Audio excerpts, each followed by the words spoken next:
Ce n'était pas fatigant hier, non? On peut enlever ça, non, comme ça? J'ai peut-être dit ça pour à moitié les chocs, non? Quel choc? Il y aura les chocs. Il y a les chocs. C'est le souci de me faire ça. On sait jamais. Il faut enlever comme ça facilite la tâche. C'est ça, non? Ah, non, c'est dans mon sac. Non, ça va, j'ai fait comme ça. Voilà. C'est relax, là, c'est bon, non? Donc, vous êtes venu à... Vous êtes préparé déjà à choquer. Ah, que Dieu nous bénisse. Vous savez, beaucoup de personnes croient que lorsqu'on délivre, forcément, il faut que le démon sorte en tombant. Et par conséquent, donc, les pasteurs du Bénin font tomber seulement les gens, que 5 personnes vont tomber maintenant. Tombent seulement. Comme les femmes aiment tomber, elles tombent seulement. Et rentrent encore chargées. Que Dieu vous bénisse, que Dieu vous bénisse. Je crois qu'il y a encore des gens qui sont en route. Je sais qu'on va commencer à travailler en attendant qu'ils viennent, d'accord? Parce qu'il y a des choses précieuses dans la parole là, que le Seigneur a pour nous. Comme ça,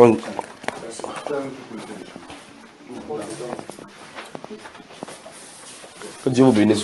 Vous qui êtes venus nombreuses ici à cette session. Particulièrement la sœur qui vient de l'Italie. Que Dieu te bénisse, ma sœur.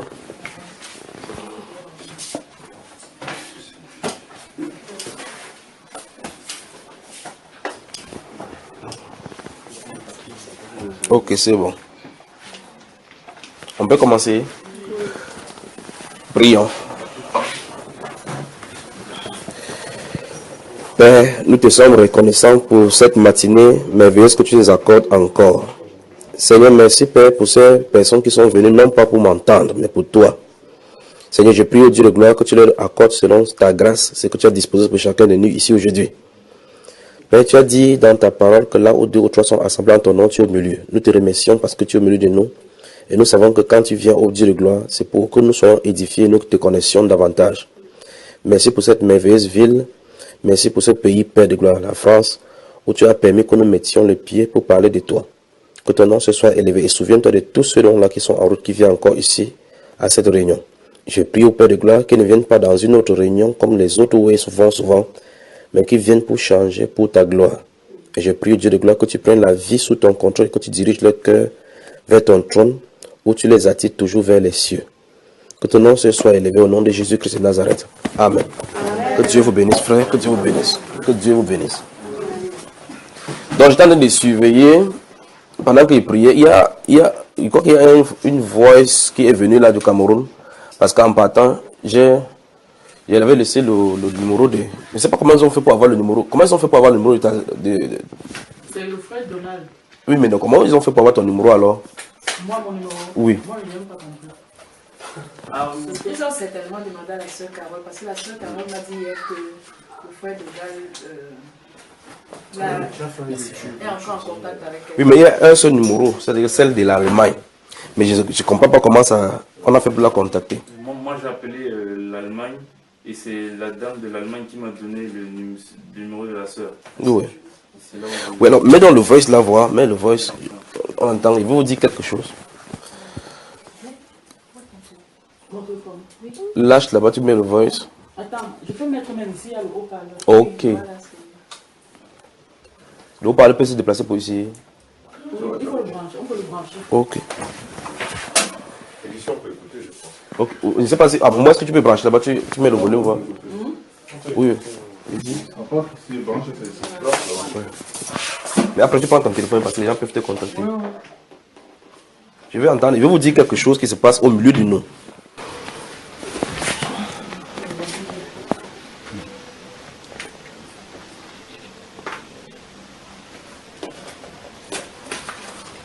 C'est bon, je peux lancer. Oui, lance. Bonjour ma soeur bien-aimée, c'est la soeur Judith au Cameroun. Ça sonne souvent plus fort que ça. Oui.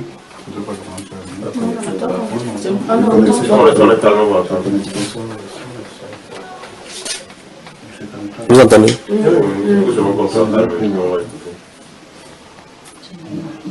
Amen, Non, amen, c'est pas ça. amen. C'est bon, c'est pas de Salomon, je crois que. Mais là, c'est quand même comme ça, non? C'est le premier. Mais je dis, parfois c'est Ça marche, ça va, même maintenant, ça va passer. Non, je dis le baf là, je n'ai pas connecté. C'est bon de connecter.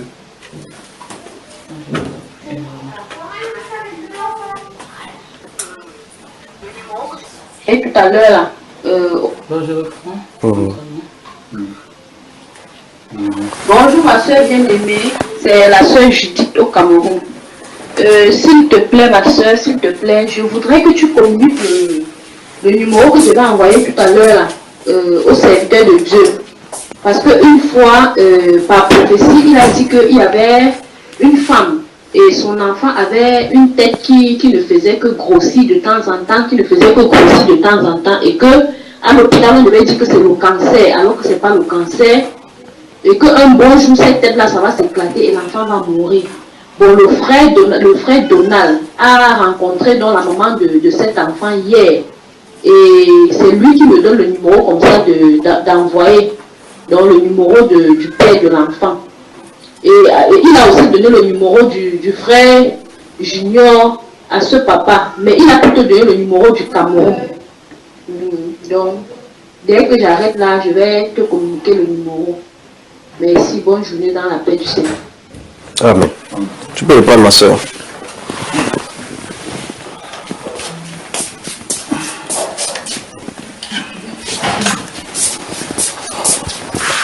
Lisons un passage dans la Bible. Luc chapitre 13.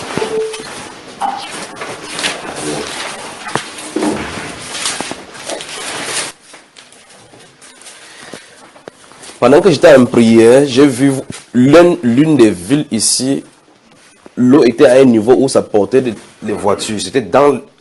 Les voitures étaient bousculées par l'eau. Donc la France avait une inondation. Et je surveillais un papier presse, les presses qu'ils écrivent. J'ai observé dans une presse, ils se sont posé la question, sommes-nous maudites? Et dit tout à l'heure, pendant que j'étais en train de prier, j'ai vu l'inondation. C'est comme si une inondation, quand les commentaires que j'ai regardés, et bien là, les commentaires que j'ai observés, des journaux qui commentaient cet événement, ils sont dit, j'ai regardé, j'ai vu l'inondation, n'est-ce pas? Et l'inondation que j'ai observée et les commentaires qu'ils ont fait, c'est quelque chose d'historique, c'est-à-dire que c'est quelque chose de sans précédent. Au point où j'ai regardé dans une presse, on a dit, sommes-nous maudites? Des choses pèsent sur votre pays. Luc chapitre 13. Dans Luc au chapitre 13, je crois qu'il n'y a pas une Bible pour le moment, si. Non, je ne saurais pas bien. Ok, ben il n'y a pas de problème. Tu écoutes quand même, n'est-ce pas? Pourquoi le Seigneur t'a retenu ici pour cette nuit?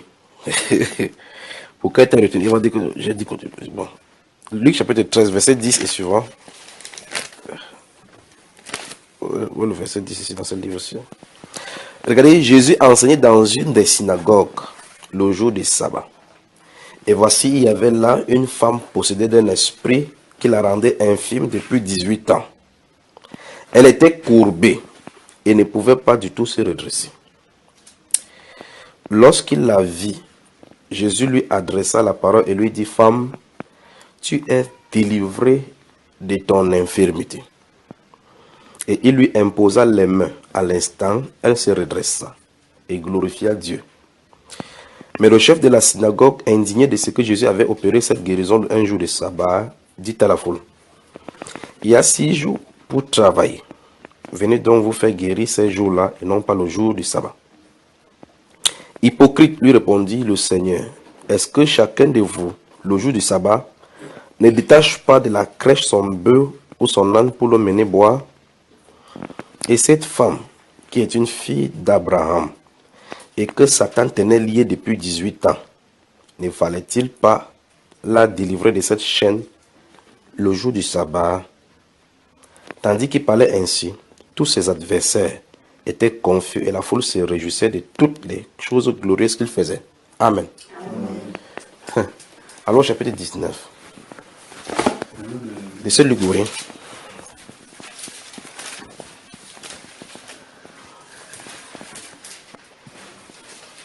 Je vais lire, vous expliquer quelque chose par rapport à ces voices-là avant de dire certaines autres choses. Jésus, chapitre 19, verset 1.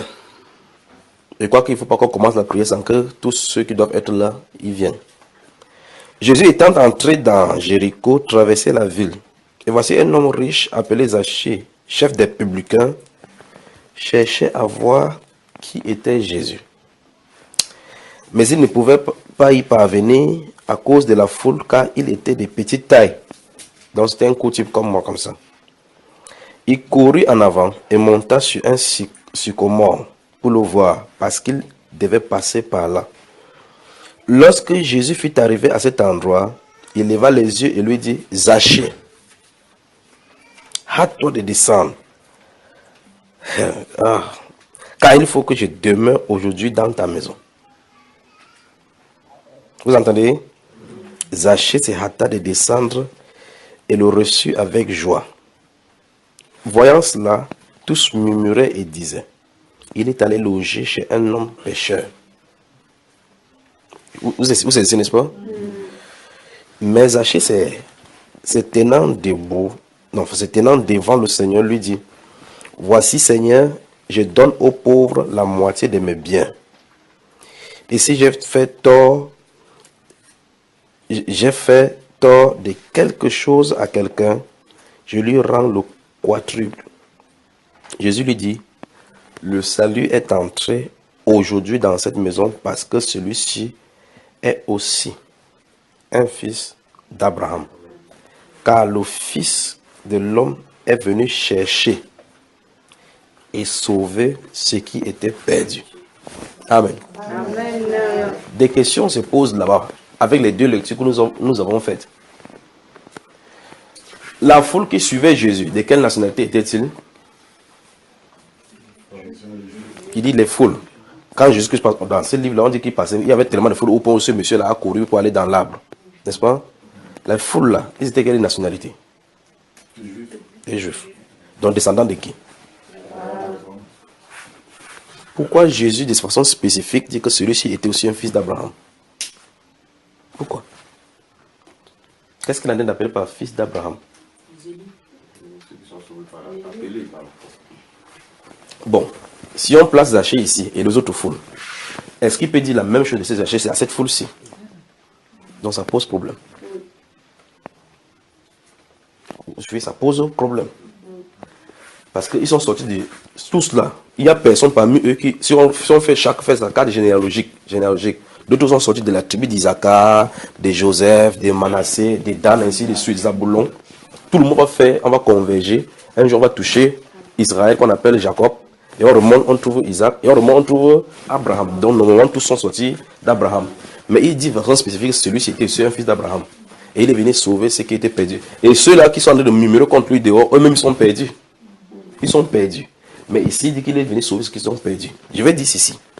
Le Seigneur Jésus, dans son ministère terrestre, effectivement, et ça n'a pas changé jusqu'aujourd'hui, il envoie sa parole pour appeler à lui ses enfants.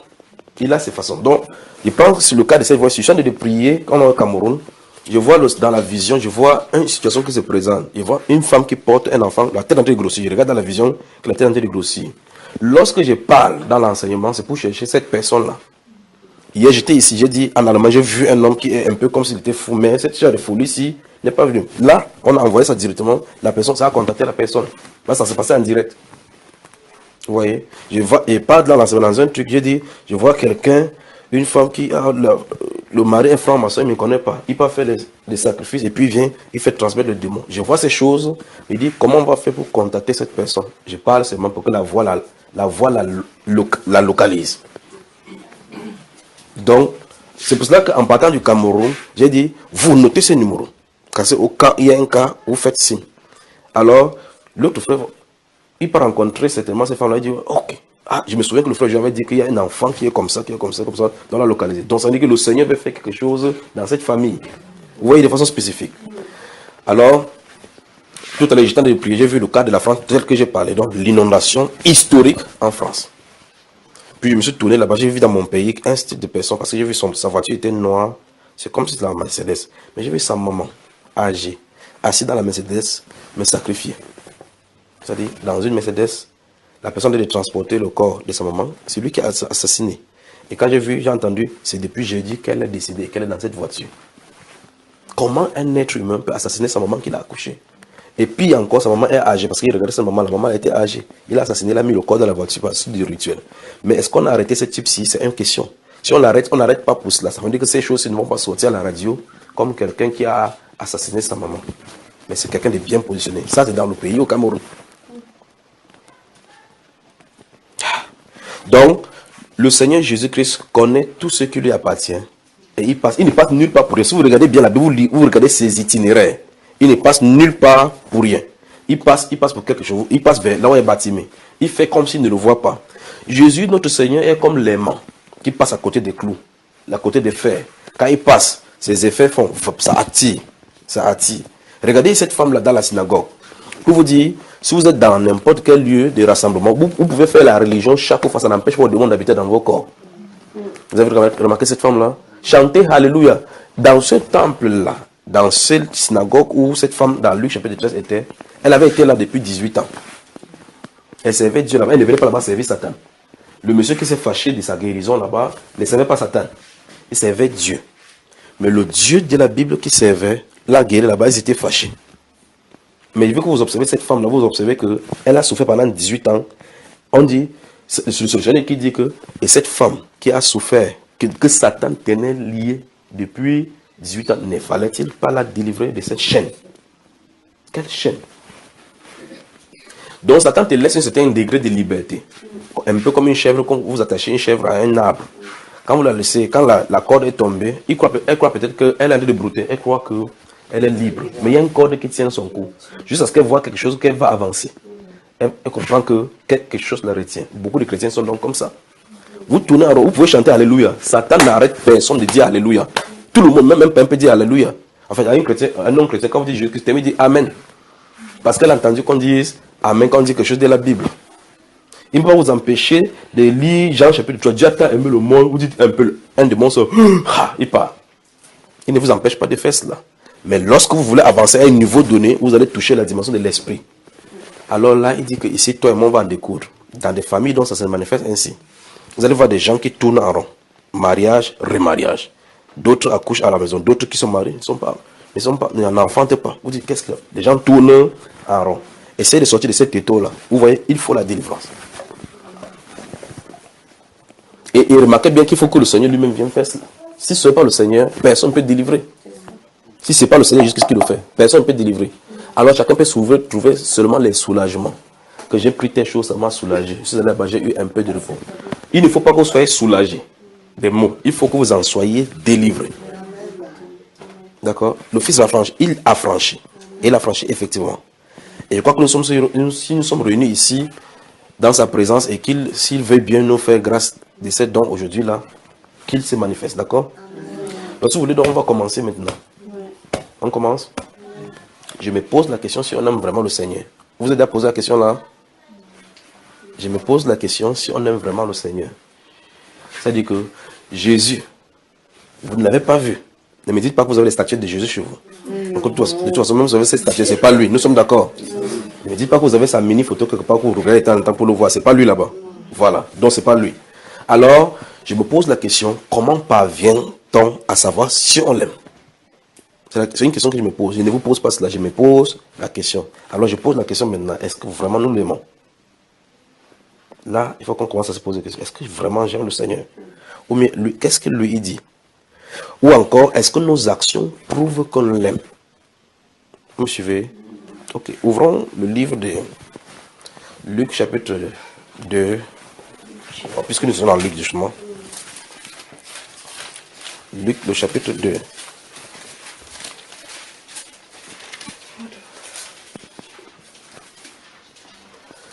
Luc le chapitre 2.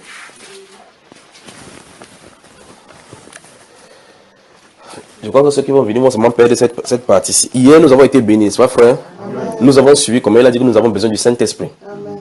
Et c'est quand même curieux que les chrétiens continuent aujourd'hui de vivre leur vie chrétienne comme si de rien n'était.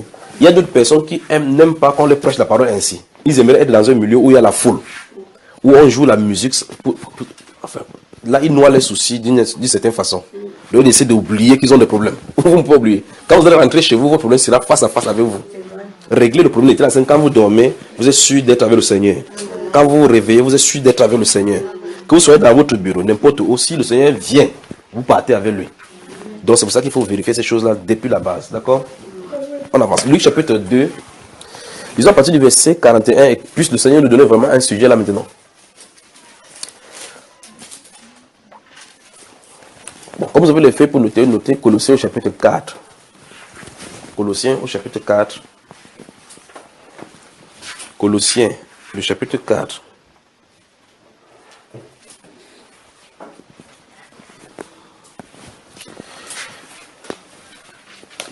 Apocalypse chapitre 10. Donc, si vous notez, et comme ça on va en parler dans ces quelques versets. Nous avons vraiment besoin du Saint-Esprit. Tellement, on est tellement malmené où vous entendez quelqu'un dire que je m'en vais à la délivrance. Vous entendez des choses choquantes où si les apôtres de la Bible se lèvent là, c'est avec les ceintures qui vont fouetter les pasteurs aujourd'hui. Vous entendez comment quelqu'un peut prendre 500 € pour pouvoir délivrer quelqu'un? Ce n'est pas la malédiction qu'il cherche. Vous dites, pour aller rencontrer un homme de Dieu, il faut préparer l'enveloppe pour le recevoir. Pour qu'il vienne, il faut payer son carburant. C'est quel genre de sorcellerie? Alors on se retrouve là-dedans en plein. Comment? Que Dieu. Attendez que le Saint-Esprit. Vous savez, les gens vont mourir. Les versets 41 et suivant, du chapitre 2 de Luc. Les parents de Jésus allaient chaque année à Jérusalem à la fête de Pâques. Lorsqu'il fut âgé de 12 ans, ils y montaient selon la coutume. J'ai dit que vous notez Colossiens chapitre 4 et Apocalypse chapitre 10. Notez également Romains chapitre 13.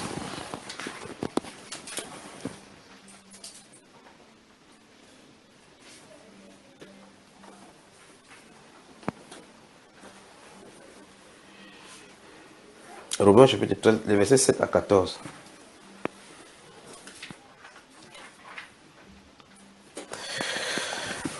Verset 42 de Luc chapitre 2. Lorsqu'il fut âgé de 12 ans, ils y montèrent selon la coutume de la fête. Puis, quand les jours furent écoulés et qu'ils s'en retournaient, l'enfant Jésus resta à Jérusalem. Son père et sa mère ne s'en aperçurent pas. Croyant qu'il était avec leurs compagnons de voyage, ils firent une journée de chemin et le cherchèrent parmi leurs parents et leurs connaissances.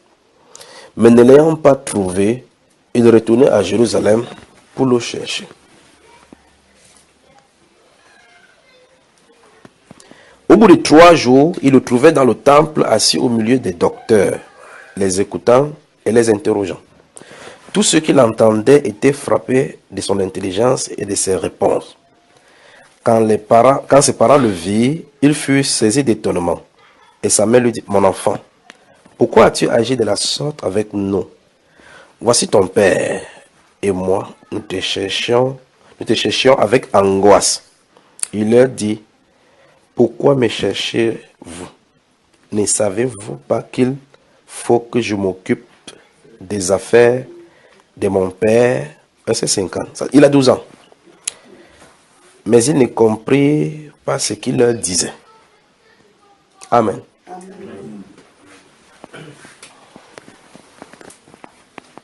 La Bible dit que le Seigneur Jésus, à l'âge de 12 ans, quand il allait à la fête, il n'est pas allé à la fête comme tout le monde.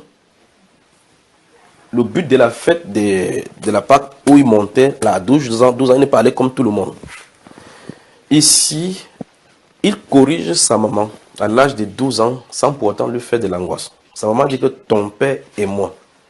Il dit, ne savait pas que je devais recruter des choses de mon père. Il rejette ces pères-là sans pour autant dire que mon père c'est qui. Parce que les affaires dont il a de parler dans le temple, on n'a rien à voir avec Joseph. Mais Marie a tenu lui attribuer Joseph. Il dit, ne savez-vous pas qu'il devait m'occuper des affaires de mon père? Alors, je pose la question. Nous aimons le Seigneur Jésus.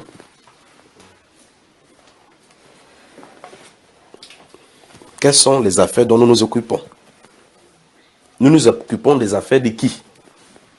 Lui, il s'occupait des affaires de son père. Et on dit que même ses parents ne comprenaient même pas de quoi il parlait. Il parlait de s'occuper de quelles affaires. On a dit c'est sûr que l'enfant, s'il a Il a mal dormi aujourd'hui. Avançons il descend, la Bible dit qu'il leur a été soumis. Maintenant, qu'est-ce que nous retrouvons aujourd'hui? La course à la réussite, pour l'estime de soi, pour l'estime personnelle.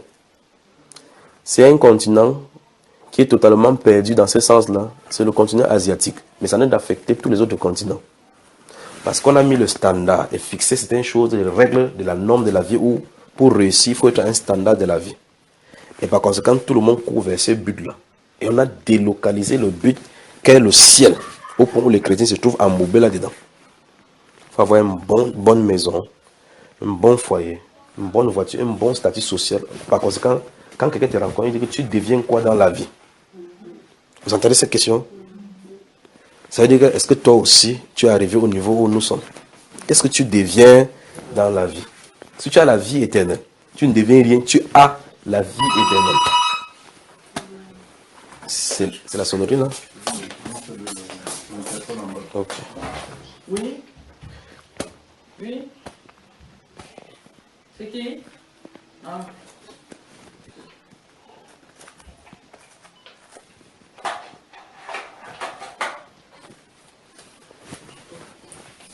Là, je vous pose une question. Souvenez-vous de la première question. Est-ce que nous aimons vraiment le Seigneur Jésus? Là, je nous pose une question véritablement. Supposons que par révélation, Dieu vous dit, demain ne vous trouvera pas sur la terre. Vous allez mourir. Qu'est-ce qui est de plus cher pour vous sur cette terre, c'est que vous aimeriez partir avec? Réfléchissez-y. Votre conjoint. Quand Dieu vous dit que c'est vous qui allez mourir, pas vous deux. Vous êtes mariés. Il dit toi. Il dit Seigneur, prends là d'abord et dérange. Il dit toi. Dieu n'appelle pas quelqu'un sur la terre parce qu'il dérange. Non. C'est quand on est arrivé, quand ton fil est coupé, tu rentres. Alors je pose la question. Qu'est-ce qui est de plus cher pour toi que si Dieu dit aujourd'hui tu vas mourir, donc prépare-toi, demain tu vas mourir. Vous allez partir avec quoi au juste?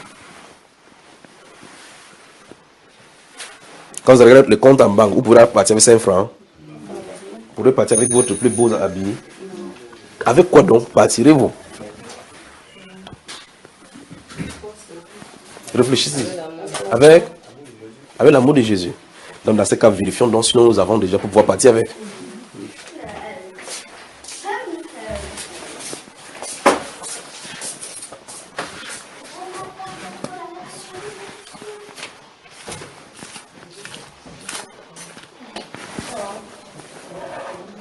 Notez 2 Corinthiens chapitre 5. 2 Corinthiens chapitre 5. Notez-y. On va parler de tout cela.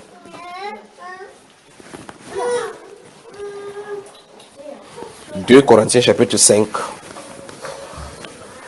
Verset 1 à 10. On va lire tout à l'heure. Mais avant, je veux qu'on examine ces questions-là. Finalement, si cette question-là est répondue de la façon dont vous avez répondu, c'est-à-dire que s'il arrive que Dieu vous dit que demain vous allez mourir, et quand vous réfléchissez bien, vous voyez que rien de ce qui est sur la terre, vous ne pourrez rentrer avec. Définitivement.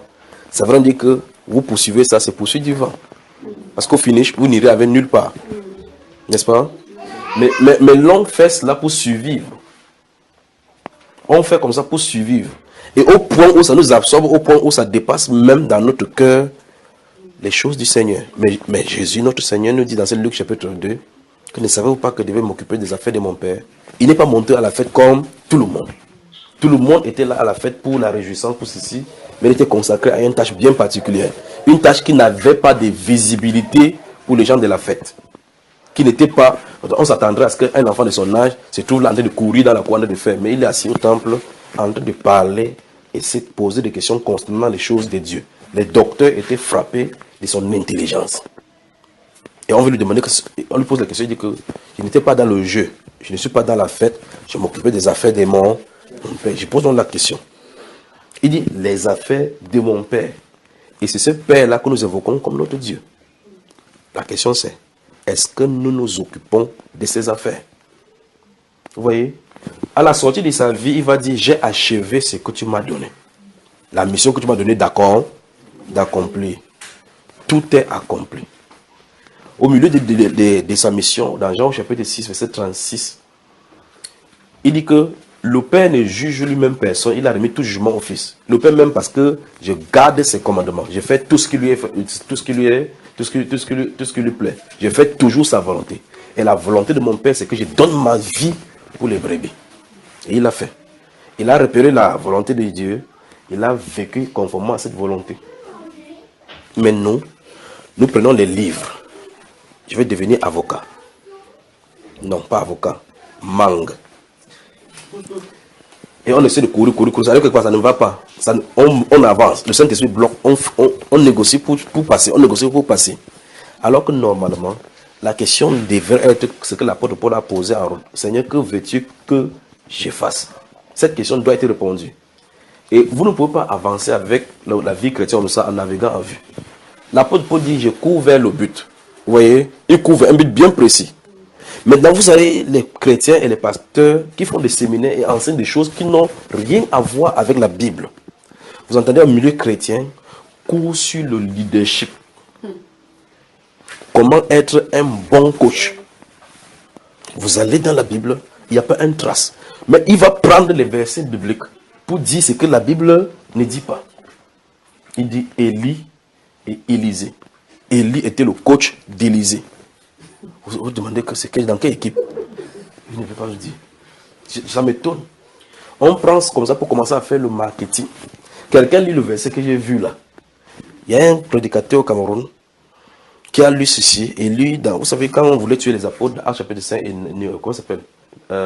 L'ancien enseignant de l'apôtre Paul dit, si cette entreprise, parce qu'il a utilisé la terminologie entreprise, il a dit que voici les gens qui disent que les choses de Dieu ne sont pas l'entreprise. Voilà, on nous dit dans la Bible qu'on appelle ça entreprise.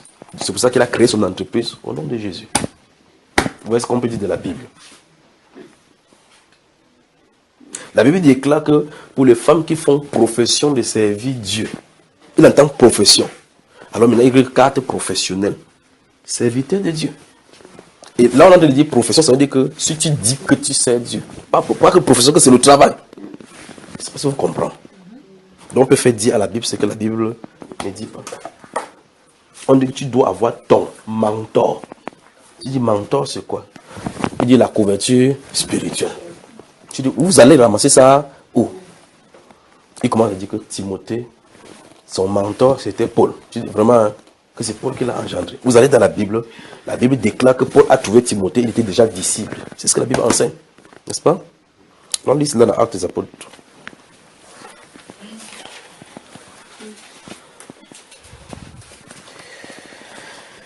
Actes des Apôtres chapitre 16. Donc, voilà autant de choses. Mais le problème, c'est que nous, au milieu de cela, vous devez discerner, repérer ce qui est de la voix de Dieu et suivre. Mais on est tellement embourbé, en même temps avec le monde, en même temps avec la chose religieuse, au point où la chose religieuse devient maintenant aussi comme si c'est un autre hobby. On y va seulement par devoir religieux. Lorsqu'on se concerte pour se rassembler tel jour, il faut que quelqu'un prenne le téléphone pour appeler quelqu'un que non, tu viens ou tu ne viens pas. Comme si on allait l'obliger pour lui donner la vie. Alors que c'est normalement l'amour de Christ qui pousse les gens à se rassembler. Continuons ici dans le livre des Actes des Apôtres chapitre 16. La Bible déclare qu'il s'est rendu à partir du verset 1. Il se rendit ensuite à Dèbe et à Lystre. Et voici, il y avait là un disciple nommé Timothée. Vous avez vu?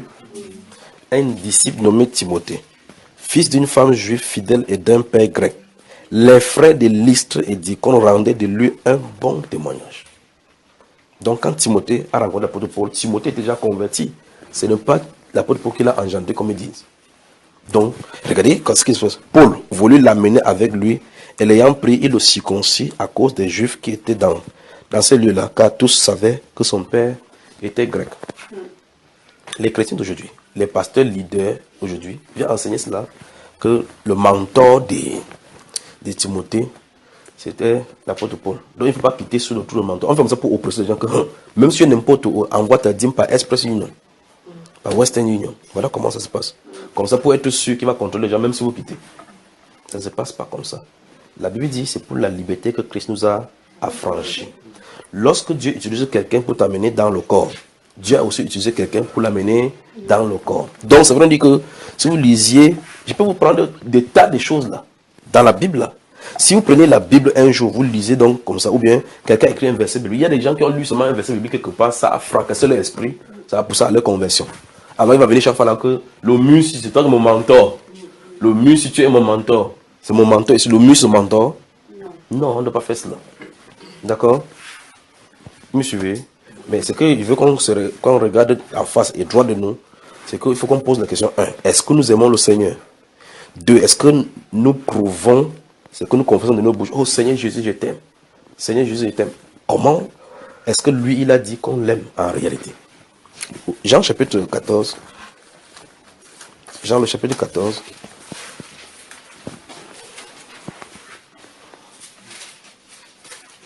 Que Dieu vous bénisse. Jean le chapitre 14, verset 20, 21. Là, regardons. Celui qui a mes commandements et qui les garde, c'est celui qui m'aime. Ça, c'est la définition de ceux qui aiment Jésus. Celui qui a mes commandements et qui les garde.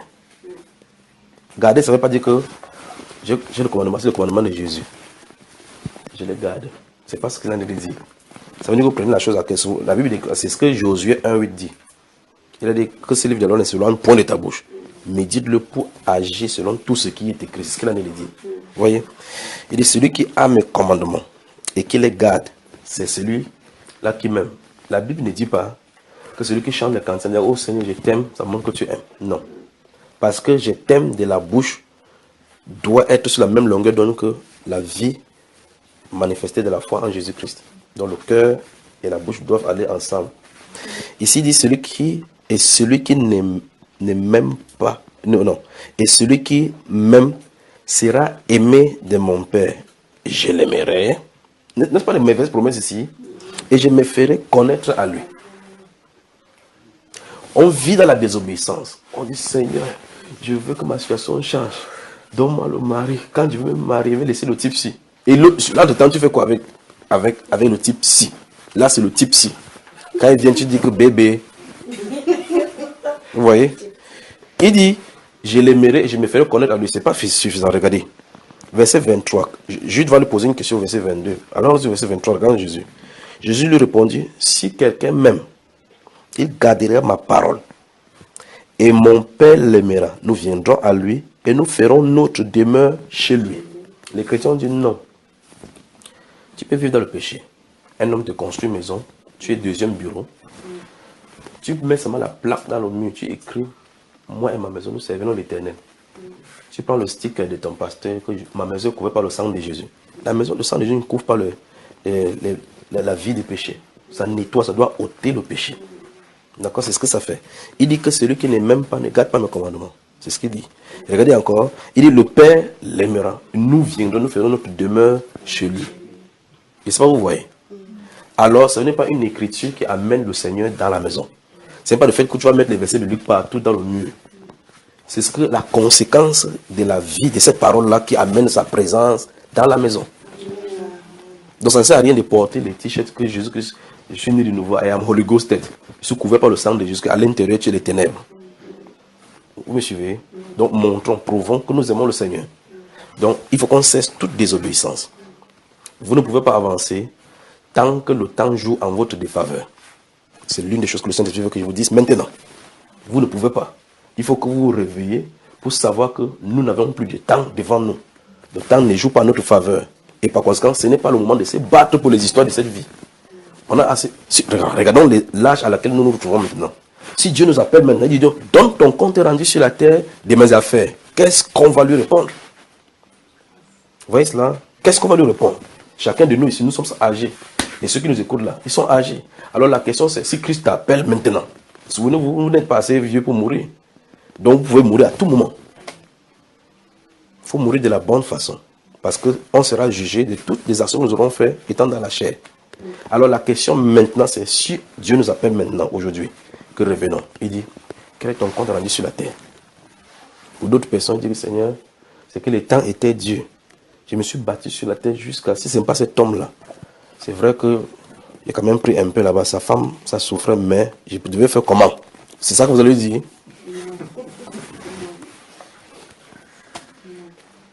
Mais regardez, écoutez, un être humain. Les gens croient peut-être que la parole... Et quelqu'un me dit un jour, frère Junior, tu prêches comme ça, tu crois qu'on va vivre c'est le ciel ici, là. Mais on a écrit ça pour le ciel. Il n'y a pas de prédication au ciel. La prédication, c'est ça. Surtout parce que le ciel n'a plus le temps de cela, parce que c'est pour ceux qui sont accomplis. Parce qu'on a dit que c'est le lieu qu'on va arriver. Quand on est arrivé là-bas, c'est là le cœur des anges qui forme. C'est le lieu de réunion qui corde le cœur des anges. De l'esprit des justes parvenus à la perfection. C'est là-bas où ça se trouve. Ici, là, c'est la prédication qui donne le nettoyer. Ça. Alors, cette prédication est donnée là. Et on me pose la question que tu penses qu'on peut vivre tout cela? La personne qui a écrit l'une de ces, les tiers de ce Nouveau Testament, il dit à la fin de sa vie, il a déjà achevé la course. Écoutez, j'ai achevé la course. J'ai combattu le bon combat. Quand nos parents même maintenant, on dit que quel est le bon verset biblique qu'on va mettre sur le truc, on dit j'ai combattu le bon combat. Lui, c'est un ancien sorcier. On déclare qu'il a combattu le bon combat. Donc, il a bien combattu les saints. Bien tué déjà sur la terre, on dit que c'est le bon combat pour lui. Vous voyez cela? Il dit j'ai combattu le bon combat. J'ai achevé la course. Il dit désormais, la couronne m'est réservée. Est-ce que quelqu'un parmi nous peut dire maintenant, en ce temps, que si je sors là, si quelque chose m'arrive, je sais que j'ai combattu le bon combat. Donc il faut qu'on réfléchisse. Aimons-nous le Seigneur Jésus-Christ. Sinon, qu'est-ce qu'il faut faire? Le vrai problème, c'est que nous sommes trouvés dans l'étau de l'engrenage de ce système-ci. Il faut que vous vous réveillez pour comprendre que quelque chose ne va pas. Et étant des chrétiens, que quelque chose nous attire vers le haut. Et plusieurs fois, il a déjà répété dans la Bible que votre regard doit être fixé plutôt en haut. Si on dit rassemblement tel jour, prions de tel jour jusqu'à ce que le Seigneur vienne. Premier réflexe. Il doit travailler lundi. C'est pas ça, hein? Il doit travailler lundi. Les gens ont suivi le Seigneur Jésus-Christ. Si vous lisez votre Bible dans le livre des Jean au chapitre 5, une foule nombreuse de au moins 10 000 personnes ont suivi Jésus-Christ pendant 3 jours, sans manger, sans boire. Qu'est-ce qu'ils cherchaient derrière Jésus? Qu'est-ce qu'ils cherchaient? La Bible déclare que Jésus avait quelque part, s'est tourné là, regardez, on dit que les disciples disent que non, Seigneur, renvoie les faussés. Il a eu compassion de dire non, ça fait 3 jours qu'ils n'ont pas mangé. C'est lui qui nous donne le renseignement. Ça fait 3 jours qu'ils n'ont pas mangé. Ils marchent, Jésus marche, ils sont derrière. Ils cherchent quoi? Ça montre que ceux-ci sont vraiment fatigués. Ils cherchent l'orientation dans la vie. Quelque chose, la lumière qui émane du Seigneur Jésus-Christ les attire, que c'est vers ici. C'est vers ici. Alors ils sont devant Jésus-Christ. Quelqu'un, un être humain, un père, une mère, ses enfants marchent derrière Jésus comme ça là. C'est pour ça qu'il appelle ses enfants les brebis, les moutons. Parce que les moutons vont seulement. Si vous voyez comme ça, ils partent. Mais nous sommes devenus les moutons modernes. Le mouton moderne, vous savez ce que ça fait? Quand ça traverse la route, ça s'arrête pour regarder s'il y a la voiture qui va cogner. Regardez ici. C'est exactement notre situation aujourd'hui. C'est-à-dire que si Christ dit quelque chose, que viens pas ici. Et Seigneur, tu es sûr que si je traverse la route là, on va traverser. Le mouton pose des questions aujourd'hui au Seigneur. Alors que les brebis entendent la voix de maître. Quand il dit viens, tu viens. Aujourd'hui, on réfléchit. Seigneur, tu es sûr vraiment que si je pars, mes enfants vont s'en sortir. Nous voici ici dans votre pays, la France, depuis 1 mois. On dit, ah, frère Junior, tu as laissé les enfants à la maison. C'est moi qui demandais que les enfants viennent au monde. S'il a voulu que les enfants viennent, il va s'occuper de lui. S'il a dit, va, voici mon épouse. Je n'ai jamais appelé quand il voyage. Je n'appelle pas pour demander comment vont les enfants. Je m'avance devant. Parce que s'il arrête devant, je meurs. Là-bas, il va demander comment vont les enfants. Il va envoyer la nouvelle sur la terre que les enfants vont bien. Alors on n'a pas de pouvoir de garder. Vous ne pouvez pas être Dieu pour être ici et là-bas pour garder. Mais le chrétien fait tout et tout pour se protéger. Il fait tout pour se protéger. Il regarde derrière, il regarde devant. Je me soucie de mes enfants. La Bible déclare qu'il n'y a pas de souci de ce temps. Que je me soucie de tes enfants. Vous ne pouvez pas vous soucier de ces choses plus que le Seigneur Jésus. Parce qu'il enlève dans ton cœur. Remarquez dans la Bible, dans 1 Samuel chapitre 25, le monsieur riche qu'on appelait Nabal. Il boit, il dit que David c'est qui, fils d'Isaïe. On attend n'importe qui dit n'importe quoi. 10 jours après, fop, Dieu a frappé son cœur. Toute la richesse là, il est parti avec une seule. Il sait ce qu'il est devenu. Si David voulait hériter de tout ça, il ne doit pas hériter. Alors faisons attention. Courons vers le but. Repérez la bonne chose, la meilleure, et courons-y.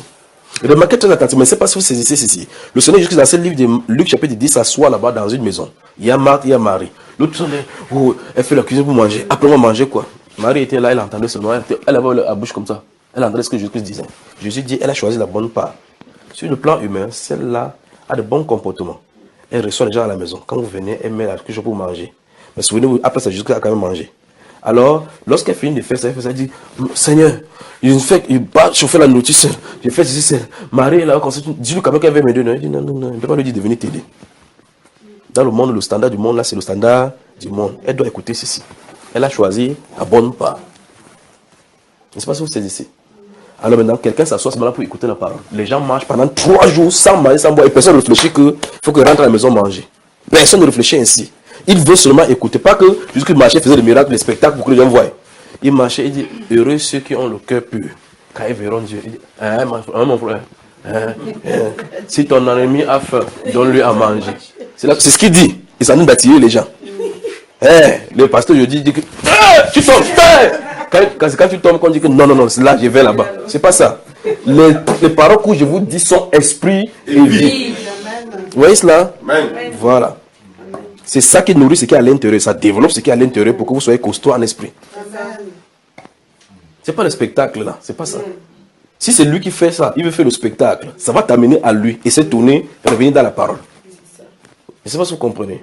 Alors la question c'est, où est-ce que se trouve notre cœur maintenant? Est-ce que nous aimons vraiment le Seigneur? Mais lui, il a défini ici que la condition pour savoir que vous l'aimez, c'est que vous gardez ça, ses commandements. Donc si vous regardez que vous vivez dans une obéissance quelconque, sachez que Dieu ne vous connaît pas. Voici pourquoi il dit donc qu'on veut à l'intérieur pour pouvoir agir selon qui est écrit. Si vous ne voyez pas là-dedans, vous allez dire que la colère, non, je suis trop colérique. Après tu respires comme ça. Les gens du monde, on dit que si tu es en colère, prends le bonbon, appuie 5 minutes sur ta pouce, sur ton pouce droit, tu appuies. Voilà la façon de calmer la colère. Dieu dit que tu dois en être délivré. Vous voyez cela? Parce que la colère de l'homme n'accomplit pas la justice de Dieu. Donc on essaie de faire des arrangements pour que tu sois une bombe à retardement. Non, vous ne devez pas être une bombe à retardement. D'accord? Vous devez être l'explosion des feux d'artifice de la vie. Vous suivez, frère? Continuons la lecture ici. Proverbe, le chapitre 21.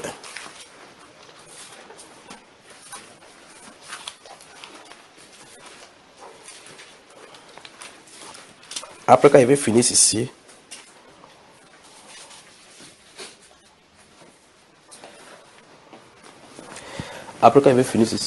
on va commencer.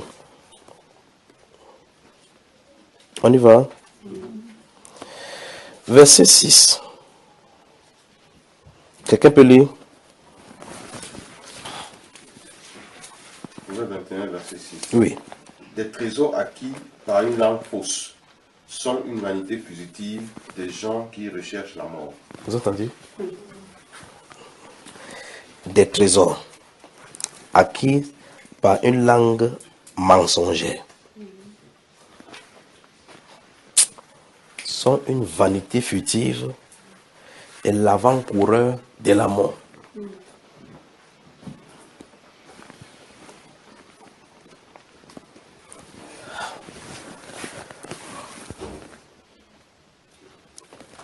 J'étais au Nigeria. J'ai vu un pasteur avec 3 passeports différents. De différents noms. Il était comme réfugié politique. Un pasteur. Il m'a dit, écoute, je parle de la Bible. Il dit, comment tu connais la Bible comme ça alors que tu n'as pas fréquenté, tu n'as pas fait le cours de théologie? Il m'a sorti 7 diplômes, il avait eu mention, très bien. Il va, il monte des papiers avec des journaux du Cameroun. On publie dans les journaux pour qu'il soutienne son dossier avec. Il met dans les journaux qu'il est parmi les 9 disparus de Bépanda. On le persécute au Cameroun. On l'a vu dans la presse. Et par conséquent, il demande un statut de réfugié politique. Mais il est enseignant de la Bible.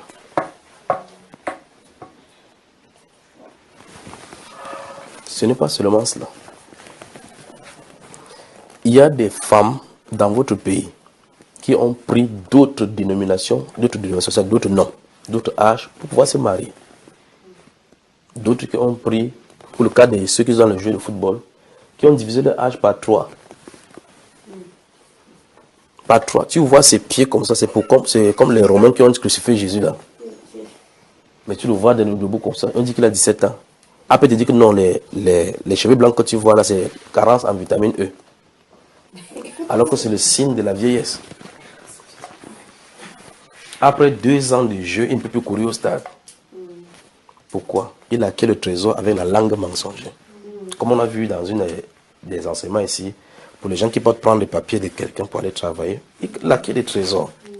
On lui pose la question, tu t'appelles comment? Il ne donne pas son nom, il donne le nom de l'autre. Parce qu'il sort en sortant, il mémorise dans un contexte où mon nom c'est Daddy, mon nom c'est Daddy, mon nom c'est Daddy, mon nom. Il sait qu'il ne s'appelle pas Daddy. Il a vu quelque part dans une entreprise, l'autre qui l'appelle Papi. Papi, Papi, c'est pas Papi ici. Ici, il est Daddy. Pose la question. Après, il rentre, il dépose le papier. Il dit au Seigneur, je t'ai béni pour toutes ces journées que tu m'as protégé. C'est Jésus ça? Et c'est le Seigneur Jésus. Tourne-toi, regarde quelqu'un, dit, tu dois vivre dans la vérité. On doit changer cet état des choses. On doit sortir de l'iniquité. Ne continuez pas comme ça. Vous pensez que si Christ vient, vous partirez. Vous continuez comme ça. Si mon Seigneur apparaît dans les cieux, il ne vous appellera pas. Parce que souvenez-vous, il n'y aura pas une échelle qu'on va envoyer sur la tête et quelqu'un s'accroche sur ça. Quelque chose va vous faire monter. Ça va se faire. C'est l'aspiration. C'est comme ça. Et la Bible déclare que nul impur. Apocalypse 21.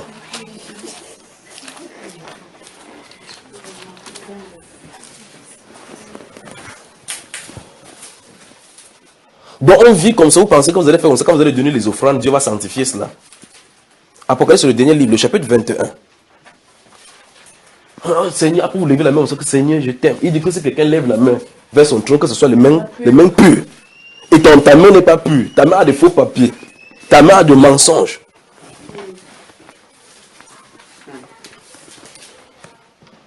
Vous voyez quelqu'un qui décide de se marier à un homme, sachant qu'il n'aime pas l'homme là, parce qu'il veut seulement le papier. Ah, ça soit quand le papa là tend la bouche pour le même, il dit que on a envoyé le père ici. Alors que c'est elle qui a couru là derrière. Et dans son cœur, c'est qu'elle prie que le père se meurt pour qu'elle prenne l'héritage. Et elle dit qu'elle est chrétienne. Tu dis comment? Non, chaque dimanche, je vais à l'église. Chapitre 21,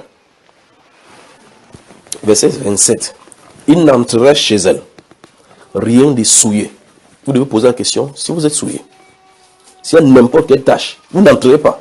En fait, c'est ce que la Bible déclare. Il n'entrera chez elle rien de souillé, ni personne qui se livre à l'abomination et au mensonge. Donc s'il y a une trace de mensonge dans ta vie, le ciel n'est pas pour toi. Il faut qu'on vérifie, on aura ces choses-là. Vous avez moi?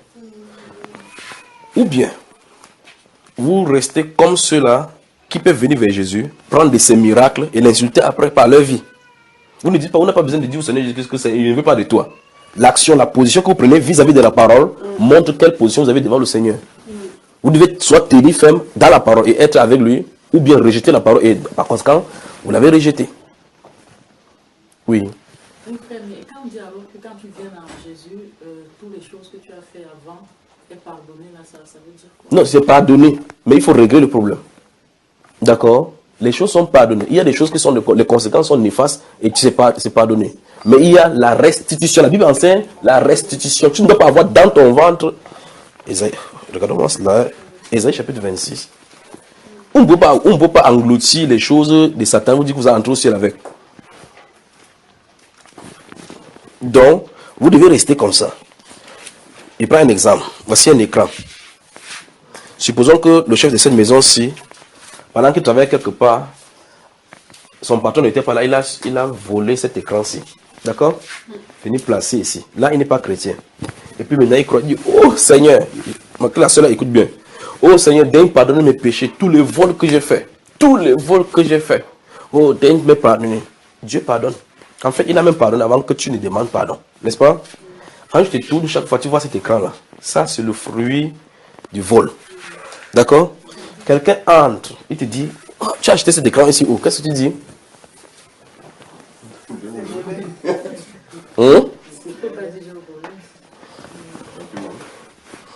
Ésaïe 26, prenez le chapitre 27 là, regardez.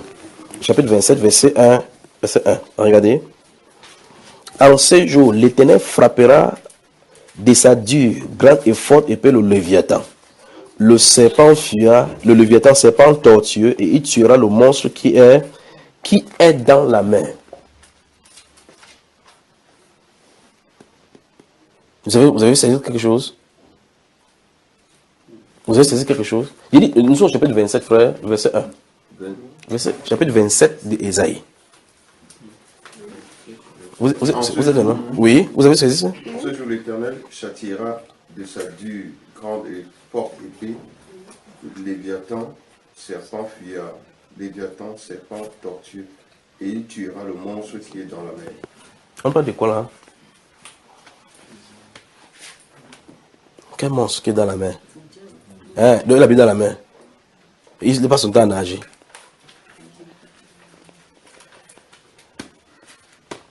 La Bible déclare que celui qui partage avec le voleur est ennemi de son âme. On doit restituer tout ce qui n'est pas de Dieu.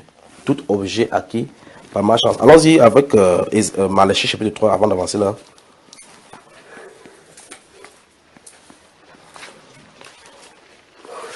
Et ça, on va parler des dîmes.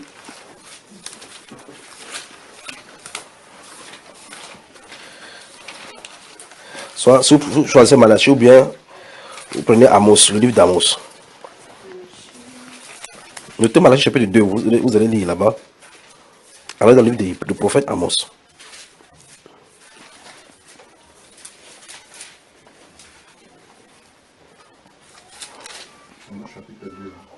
Non, il dit Malachie chapitre 2, notez cela et puis on part dans le livre d'Amos.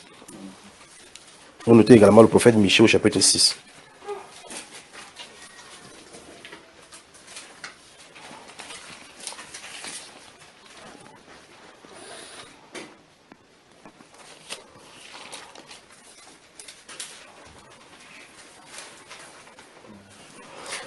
Notez Michée chapitre 6. Vous avez noté Michée chapitre 6, verset 8 à 13.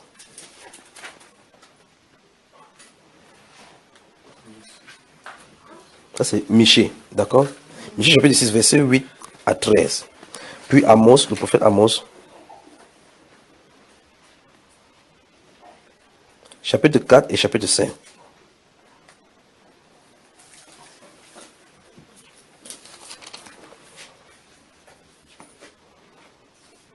C'est terrible.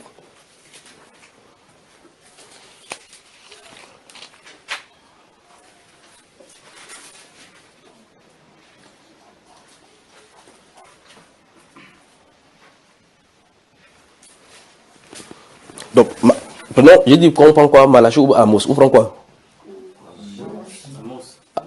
Amos. On prend Amos ou Malachie? Alors, dans le livre d'Amos. Chapitre 5.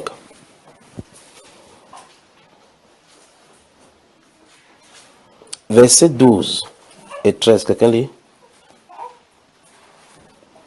Versets 12 et 13. Car je le sais, vos crimes sont nombreux et vos péchés énormes. Vous opprimez le juste, vous le rançonnez, et vous, à la porte, vous évincez les pauvres. Voilà pourquoi, en un temps comme ceci, l'homme intelligent se tait, car ces temps sont mauvais. Donc, le prophète Amos, si vous lisez depuis le chapitre 1, le prophète Amos présente l'injustice qui se commet au milieu d'Israël. Et le malheur va venir sur Israël. Ils vont commencer à dire, non, non, est-ce que nous avons quelque chose ici? Le prophète Amos va même dire au chapitre 3, il dit que est-ce qu'on peut être pur avec les faux et faces? Est-ce que quelqu'un peut être pur avec les faux et faces? Quelqu'un mettra-t-il du feu dans ses seins sans que ça ne le brûle? Donc tu as quelque chose de étrange sur toi. Dieu dit qu'il ne veut pas trouver de fausses balances. Remarquez très attentivement. Ceux qui vendent de la viande, là, on pèse. Il faut les peser. Ils pipent la balance. Quand tu mets 1 kilo, tu vois 1 kilo, l'aiguille va à 1 kilo, mais ce n'est pas 1 kilo. Dieu dit qu'il ne veut pas, que ça ne doit pas se retrouver chez toi. Pas que tu n'utilises pas. Que ça ne doit pas se retrouver. Parce que c'est l'objet de l'iniquité. Ça ne doit pas se retrouver. Il faut que ça quitte. Et donc là, si tu as fait quelque chose qui est de l'iniquité et que tu as son objet, tu dois faire sortir cela. Tu ne peux pas garder, c'est volé. Vous dites, je garde cela en disant, oh Seigneur, il est pardonné. Le pardon est là, mais le fait, s'il doit quitter. C'est ce que la Bible déclare. Il faut restituer. D'accord? On avance là. J'ai dit aujourd'hui Romains chapitre 13. Je crois qu'il n'y a plus déjà en route, n'est-ce pas? Ou bien on commence? Il y a une judiciaire d'attendre. Ok. Romains chapitre 13. Romains chapitre 13.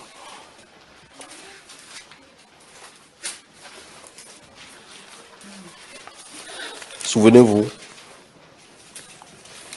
on doit s'occuper des affaires du Seigneur. Et posez-vous cette question que s'il vient aujourd'hui, vous serez où avec cela? Notez Proverbe chapitre 11, verset 4. Dès qu'on finit ces Romains, on va y aller. Proverbe chapitre 11, verset 4.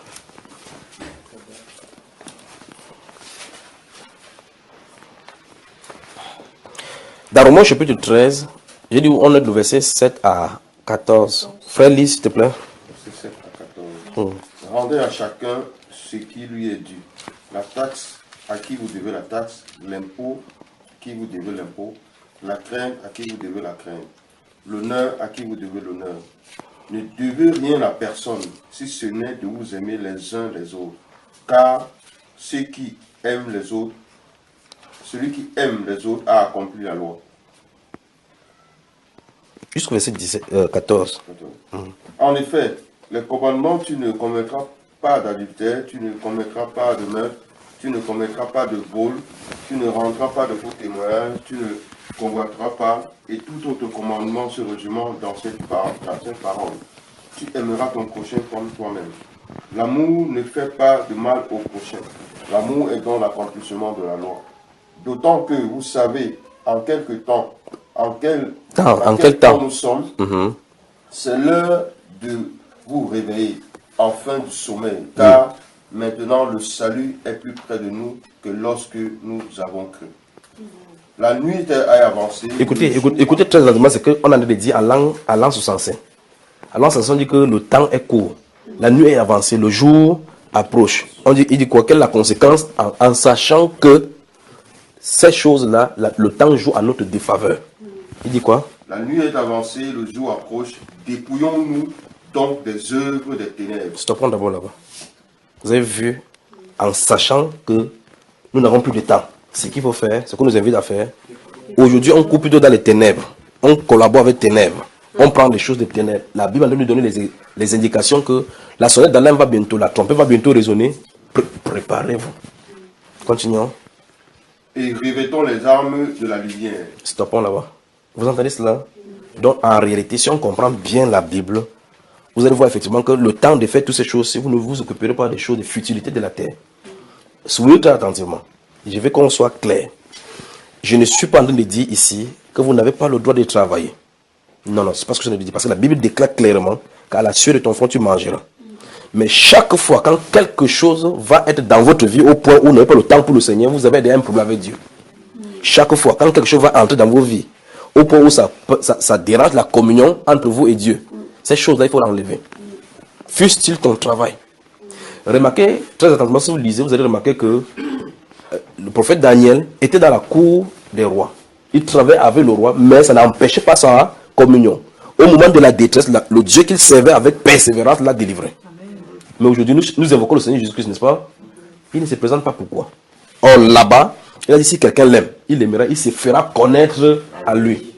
Alors, s'il ne se fait pas connaître, nous avons un problème d'amour avec lui. Nous avons un problème d'amour avec lui. Autrement dit, nous avons un problème de la parole. La parole nous reproche des choses. Alors ici, l'apôtre Paul nous dit, la nuit est avancée, le jour approche. Dépouillons-nous. Donc, vérifions dans nos vies des choses qui appartiennent aux ténèbres, débarrassons-en. Puis dit, revêtez les armes de lumière. De telle façon que quand l'ennemi va te regarder, devant Dieu, il n'y aura point d'endroit de trace pour t'accuser. Avançons, frère. Marchons honnêtement comme en plein jour. Vous entendez cela? Que marcher honnêtement. Et quelqu'un a le papier de Douglas. Il s'appelle Gabriel. On dit que bonjour Gabriel. Il dit non, non, non, je suis Douglas. On dit marcher honnêtement comme en plein jour. C'est-à-dire qu'en plein jour, ça veut dire que vous soyez dans la lumière pour que rien des ténèbres ne vous appartienne. Continuons. Sans excès de table, ni de boisson, sans luxure, ni dérèglement, oui. Sans discorde, ni jalousie. Oui.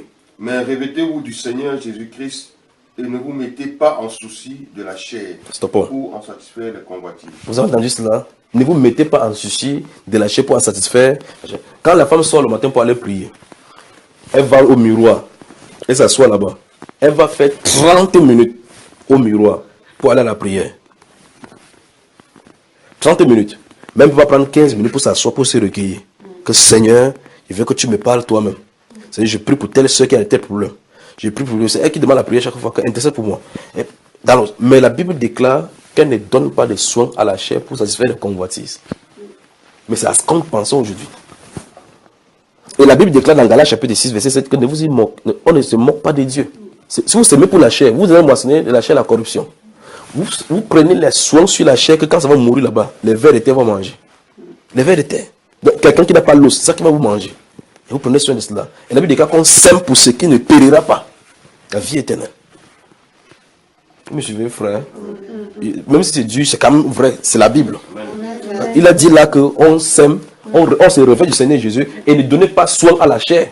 On dit ne donnez pas soin à la chair. Tu dis quoi? Je suis Mami Nyanga, je suis né dans Nyanga. Continue, frère. C'est fini. Ok, c'est 14, c'est fini. Alors, dans le proverbe, donc, nous sommes de parler de s'occuper des affaires du Seigneur. Ok. Quand vous avez fini, Proverbe chapitre, puisque nous sommes dans le proverbe, le chapitre 11, verset 4, on va lire le chapitre 23 maintenant. Proverbe chapitre 4, chapitre 11, verset 4.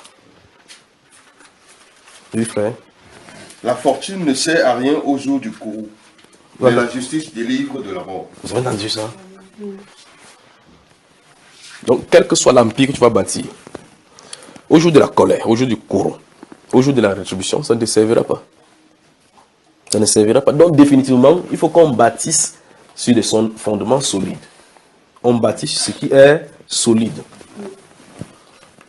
Chapitre 23. Alors, posons-nous la question. Quel style de désobéissance nous retrouvons? Est-ce que nous vivons d'après la parole de Seigneur? Nous avons la Bible. Même pour lire, c'est un problème. Même pour lire la Bible, c'est un problème. Chapitre 23. Versets 3 et 4. Versets 3 et 4. Ne désire pas ces friandises. C'est un aliment trompeur. Ne te fatigue pas pour t'enrichir. Soulignez ça. Cesse d'y appliquer ton intelligence. Soulignez. Dans le verset 4 dit, ne te tourmente pas pourquoi? N'applique pas quoi? Ton intelligence. Puis on te pose la question.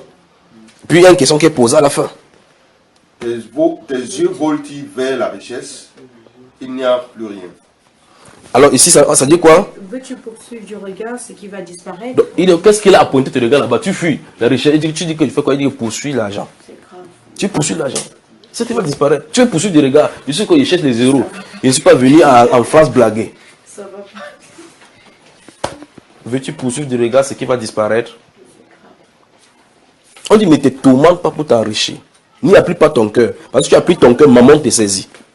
Tu donnes seulement, c'est argent. Tu donnes seulement que le seul argent, j'ai dormi comme me donner 20 000 euros. J'ai dormi comme ça, j'ai trouvé l'argent. Tes songes, ça tourne autour du matériel. La cupidité. Et quand la cupidité est saisie, c'est que vous êtes fini. Vous suivez? Donc, on ne doit pas appliquer notre cœur à ces moments. La Bible dit, n'applique pas ton cœur. Mais dans ce même proverbe, il dit, applique ton cœur à la sagesse. Applique ton cœur à la sagesse. Allons dans le chapitre 8. Oula.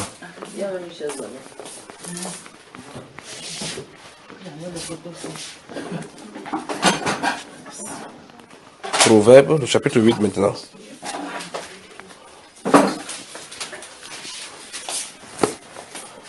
Vous y êtes? Proverbe, le chapitre 8.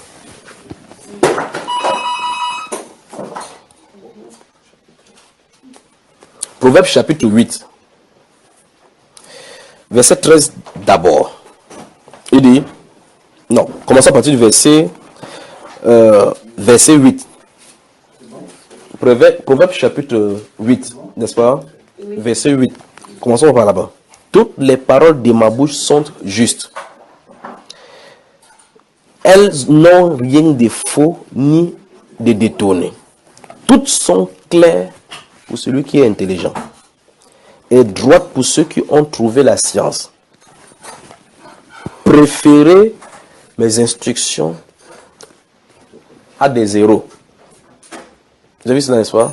Donc, entre les instructions de Dieu et l'argent, vous préférez quoi? En fait, dans la réalité, est-ce que c'est ce qu'on veut? Dans la réalité, est-ce que c'est ça?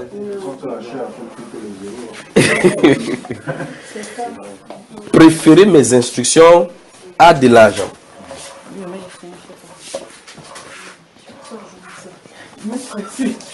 Non, c'est naturel. Quand quelqu'un vient quelque part une fois, il veut tout s'asseoir au même endroit. Vous avez vu comme hier, il était là, c'est dirigé là-bas. C'est partout, c'est le même esprit partout. Ok, on avance. La Bible déclare ici, la Bible nous donne un ordre qu'on préfère l'instruction à de l'argent. L'instruction de Dieu a de l'argent.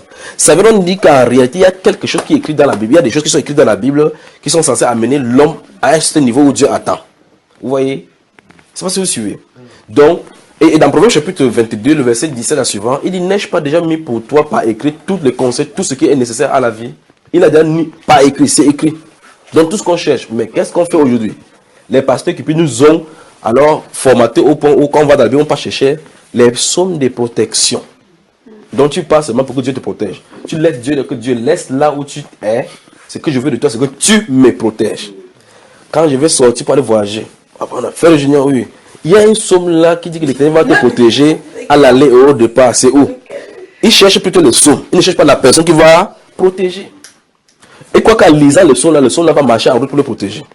Il ne sait pas que c'est Dieu qui délègue l'ange de marcher. Il ne sait pas si vous saisissez. Donc finalement, en réalité, on aime ce que Dieu a, on ne l'aime pas.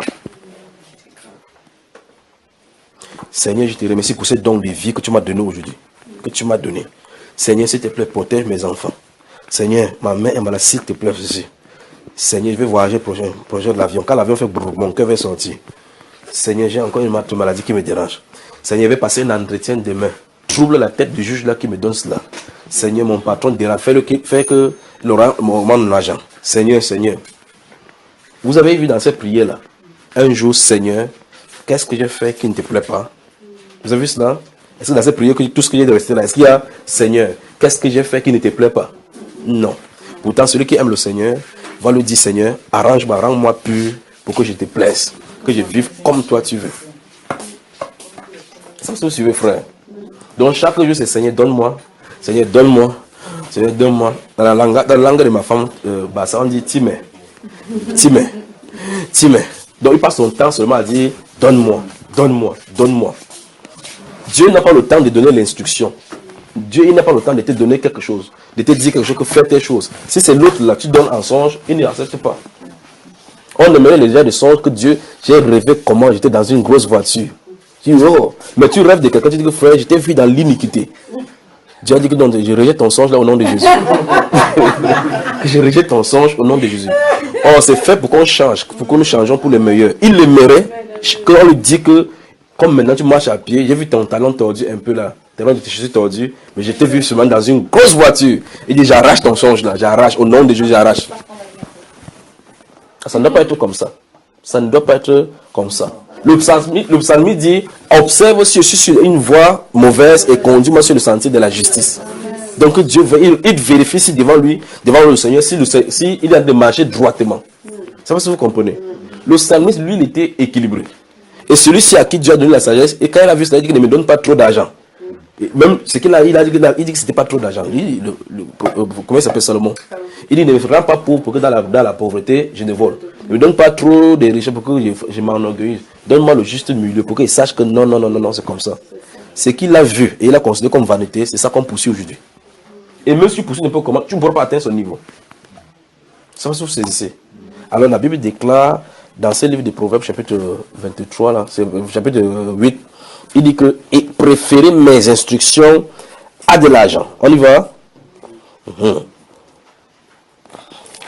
Chapitre, verset, le volet suivant dit, et la science alors le plus précieux, car la sagesse vaut mieux que les perles. La sagesse vaut mieux que les perles. Elle a plus de valeur que tous les billets d'euros. Mais seulement un billet de 500 euros qui a volé les escaliers là-bas et jette une Bible. Tu vas voir là où on va plonger en premier. On va dire que les billets de 500 euros sont les billets rares, n'est-ce pas? Après la femme, vous savez, sa Bible dit que, on écrit la Bible que préférer mes instructions à de l'argent. C'est rare, n'est-ce pas? Les billets de euros là. Verset 13. La crainte de l'Éternel, vous qui venez d'arriver, que Dieu vous bénisse, que Dieu vous bénisse. Bonne arrivée. La crainte de l'Éternel, c'est la haine du mal. Donc si vous vivez dans l'iniquité, vous dites que non, je sais Jésus, je crains Jésus, vous mentez. On dit la crainte de l'Éternel, c'est la haine du mal. Et la crainte de l'Éternel, c'est le commencement de la sagesse. Donc tu commences à être sage lorsque tu commences à suivre la voie du Seigneur, c'est-à-dire à t'éloigner du péché. Et Dieu, chaque fois qu'il appelle l'incroyant, il appelle d'abord de se repentir. La Bible nous présente que c'est ces choses-là qui nous mettent obstacle entre nous et Dieu. Et là, on reste à l'intérieur. On aime appeler, appelle, il te répondra. Vous restez à l'intérieur, c'est ce qu'on chante. Donc, il faut qu'on change, n'est-ce pas? Il faut qu'on se tourne de la bonne façon du côté du Seigneur Jésus. Et qu'on sache qu'il n'est pas manipulable.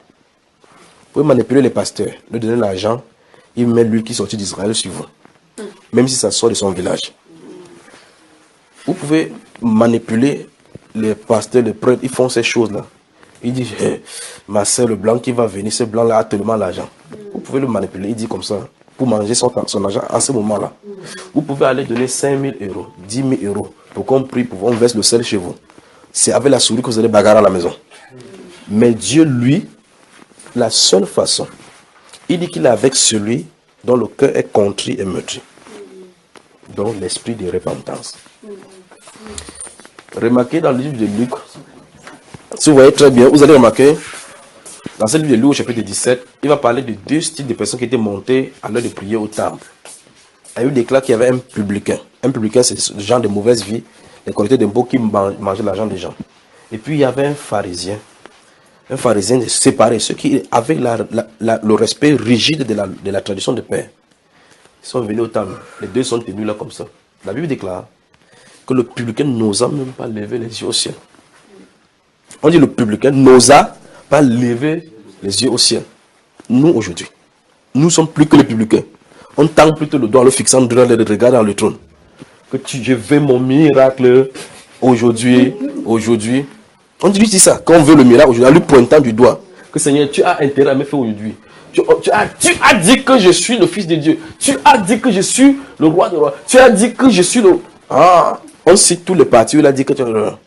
On ne cite pas l'endroit où il a dit que je hais ceux qui commettent l'iniquité. On ne cite pas cela. Ça, ce n'est pas une bonne promesse. Il y a des gens qui connaissent les versets de bénédiction par cœur. Par cœur. Mais aucun verset sur la sanctification. Quand tu ouvres sanctification comme ça, d'abord ils ne veulent même pas entendre parler du mot sanctification. Pourtant, c'est ça qui amène vers le Seigneur. La sanctification. On avance ici. Nous sommes dans Proverbe, chapitre 8. Le verset 14 nous dit: le conseil et le succès m'appartient. Le monde, avec ses pasteurs, disent que non, ça n'appartient pas au Seigneur. Vous devez être des gens succès. Donc on veut devenir un grand, on veut être dans le succès par soi-même. On veut devenir tout sans Dieu. Ça ne marchera pas. En fait, même si ça marche pour un temps, ça sera éphémère. Vous allez savoir que tout ce que vous obtenez sans Jésus, ça ne sert absolument à rien. On avance. Puis il dit, je suis l'intelligence, la force est à moi. Par moi, les rois règnent et les princes ordonnent ce qui est juste. Par moi, gouvernent les chefs, les grands, tous les juges de la terre. J'aime ceux qui ne m'aiment pas. Pardon? Bon, maintenant il dit, j'aime ceux qui m'aiment. Alors, qui sont ceux qui l'aiment? Non, enfin, nous avons vu cela, n'est-ce pas? Donc, ce n'est pas, vous voyez que la définition biblique n'est pas selon les dictionnaires. Ce n'est pas selon nos convenances. C'est lui-même qui a dit, si quelqu'un m'aime, il garde. Celui qui m'aime, c'est celui-là qui garde les commandements. Celui qui a défini ce qui veut dire amour de lui. Donc, aimer de Jésus, ça ne veut pas dire que Seigneur, je t'aime de tout mon... Oh, quand on chante, on met un peu de piano là, tu dis que j'ai la chair de peau. Seigneur, tellement j'ai la chair de peau que je sens que je t'aime. On ne sent pas, on vit. D'accord? Voilà, on avance ici. Verset 33. Écoutez l'instruction pour devenir sage. Ne la rejetez pas. On est ensemble, frère. Heureux l'homme qui m'écoute et qui veille chaque mois à mes portes. Comment? Ok. Il y a des gens que leur Bible, ils sortent ça à Noël. D'autres sortent à Pâques. Ils ont des périodes. Pâques, Noël, pendant les neuvaines. Ou bien quand on annonce dans la famille que on allait chez le marabout, quelqu'un doit mourir. Ah, que 1000 € à un côté et 10 000 à ma droite. Je ne serai pas atteint. Qu'est-ce que tu fais pour que Dieu te protège? Placez-vous sous la protection du Très-Haut. Vous comprenez? Nous sommes dans Proverbe là, n'est-ce pas? Rentrons au chapitre 3, je vais vous montrer quelque chose. Qui tente de rêver et voit un mort le poursuivre, ou bien voit un cercueil. Quand il va se lever maintenant, il va faire tous les gens. On mélange le livre de prière, le mari qui dénie le nœud, on compte les chapelets. Ça ne va pas, on prend l'huile d'onction, on verse partout dans la maison. Alors que le problème c'est toi. C'est à l'intérieur se trouve le problème. Regardez ici dans Proverbe chapitre 3, verset 21. Regardez. Mon fils, que ces enseignements ne s'éloignent pas de tes yeux. Je ne sais pas comment mon père peut parler comme ça. On fait autrement. Que ça ne s'éloigne pas de tes yeux. Quelqu'un dépose ça de côté. Il dit, quand je lis ça, je ne sens pas quelque chose d'intérêt. Je préfère lire magazine L. Nouvelle génération, Times. Magazine de finances, économie. Où est-ce qu'on lit? On lit ça avec beaucoup d'intérêt. Ici, il dit que ces enseignements ne s'éloignent point de tes yeux. Garde la sagesse et la réflexion. Elles seront la vie de ton âme et l'ornement de ton corps. Alors tu marcheras avec assurance dans ton chemin et ton pied ne heurtera pas. On n'a pas dit qu'on récite les psaumes. Que tu le laisses comme ça, quand il y a l'état de lettre, quand la lettre est au rouge, tu couvres le psaume 91. Donc c'est la sorcellerie. Oui, c'est la sorcellerie. Parce que la Bible déclare que la divination, que la désobéissance est aussi coupable que la divination. Tu désobéis et tu veux que Dieu te protège. Vous voulez rendre Dieu sorcier. Regardons ici. Verset 24. Si tu te couches, tu mets ta Bible sous ton oreiller. Et quand tu seras couché, ferme tes yeux et récite le psaume. Vous avez suivi? C'est dans votre version? Non. Qu'est-ce qui est écrit? Si tu te couches, tu ne seras pas terrifié. Tu seras couché, ton sommeil sera doux. On a resté les psaumes ici pour que le sommeil soit doux. La mère, ça d'abord dit que donc, ça c'est un bon truc. Hein. Vous savez, il y a des gens qui dorment comme ça, là, ils mettent la Bible sous l'oreiller. Oui, c'est vrai. Moi, je dirais pour ça. Ah, il faut que nous voici donc un cas d'école alors ici. Là. Pourquoi? Le pasteur, moi je me fais un pasteur qui m'a dit, lis le psaume 23, tu ouvres la page, tu le psaume 23, tu mets sur ton oreiller et tu auras des visions dans la nuit. Vous avez entendu, non? Est-ce qu'il parlait? J'étais loin. Le voilà, non? Moi, je connais quelqu'un qui m'a dit qu'il faut réciter Satan somme pendant 13, 12, bon, bref, 5 fois, Satan 50 fois, Satan 23 fois. Mais... Non, c'est un musulman là-bas. Un catholique, hein? Bon, maintenant, pourquoi toi-même tu dois avec la Bible sous l'oreiller alors? Non, c'est parce que j'ai l'assurance, c'est tout. Donc, ici, l'assurance qu'on a dit qu'on met la Bible sous l'oreiller, c'est ce que vous avez vu, non? Donc, dans sa version, c'est ce qui est écrit. Non, c'est pas que c'est écrit dans ma version, mais moi, quand je me dors avec la Bible à côté de moi, j'ai l'assurance, je suis rassurée que bon, Dieu il est là, il est présent. Si je fais un cauchemar, je me lève, je me mets à prier, je peux lire. Ok, mais donc ça veut dire que la Bible, c'est l'assurance de ta protection. C'est un peu comme si Dieu était là à côté de moi. Donc il faut que tu vois quelque chose, il faut que quelque chose soit là pour que tu vois. Bon, maintenant nous tenons dans cette salle, c'est en dehors de nous ici. Si tu vois encore quelqu'un,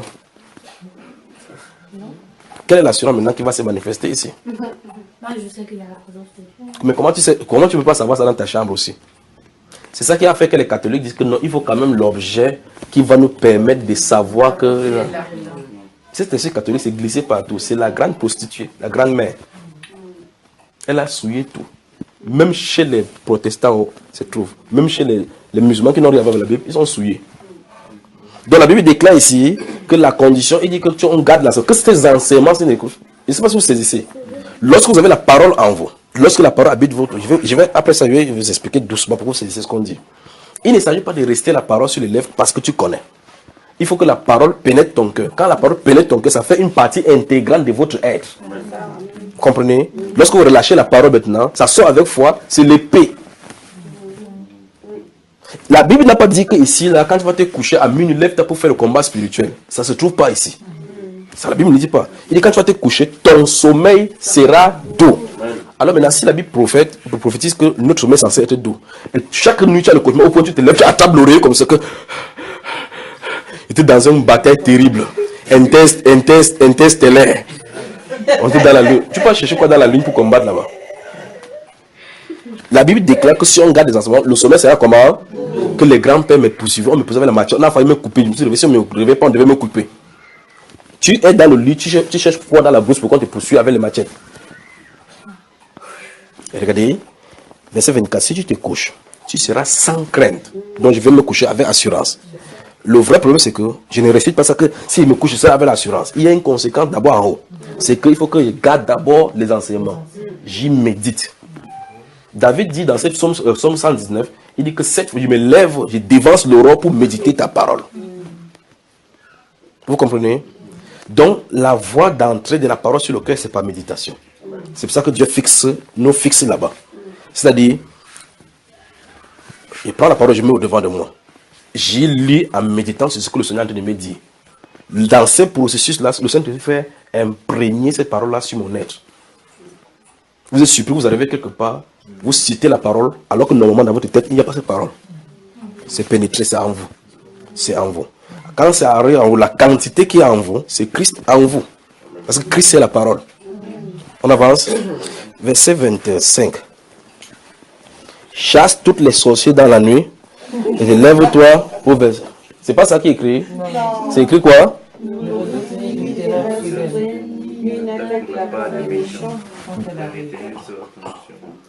Dans ces cas, l'eau là qu'on peut prendre chez vous, juste parce que les gens ont des bidons spéciaux qui vont chaque fin de mois pour prendre ça aux cathédrales. Que c'est l'eau bénite. Après, les héros que vous avez donnés aux prêtres, ils se font de commentaires sur la table en mangeant, en buvant que les bandes de cons comme ça. Pointe quelqu'un dit, ressaisis-toi.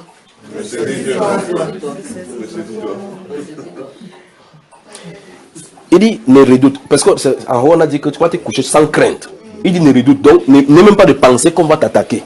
Et il dit, en fait, même si on t'attaque, le Seigneur va s'occuper de cela. C'est ce qu'il a envie de dire. Il dit, ne redoute ni une terreur soudaine, ni une attaque de la part de l'ennemi, des méchants. Car l'Éternel sera ton assurance. Et il préservera ton pied de toute chute. Dit la Bible. Vous devez soit dire la Bible, ou bien vous cherchez votre protection. Certains chrétiens ont maintenant inventé certains styles de protection. Il dit quand on passe chez les marabouts, on doit souvent le fétiche. Mais on va faire le fétiche chrétien maintenant. On porte maintenant des gourmettes où on écrit Jésus sur ça. Jesus is my protector. C'est pas gratuit parce qu'on n'a pas aussi pris ça gratuitement. C'est pas ça. D'autres ont les chaînes. Ils portent maintenant.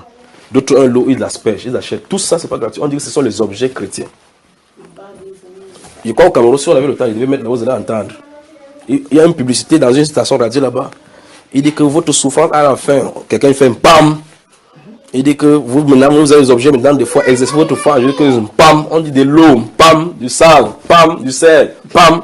Passez à la maison, ceci pour tout contact aussi. Exercez votre foi, la solution, la souffrance à une fin. Donc ne souffrez plus. On m'attrape en publicité, dit que merde. Je souffre vraiment, il faut que je parte là-bas. Quelqu'un part, il m'a dit que il dit oui. Je suis venu parce qu'il y a la souffrance. Il dit, tu veux quoi? Il présente ses diagnostics. On lui dit que non, on te prescrit le sang de Jésus. Donne combien? 10 000. Oui. Tu achètes quoi? Le sang de Jésus. Il faut qu'on se répande.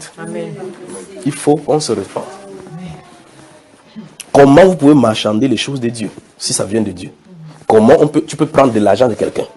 Tu donnes quelque chose que non, Dieu a donné ça pour que ça fonctionne pour toi. Donc Dieu vend l'onction. Il vend la santé. Et donc ceux qui ne peuvent pas le faire vont mourir dans les choses.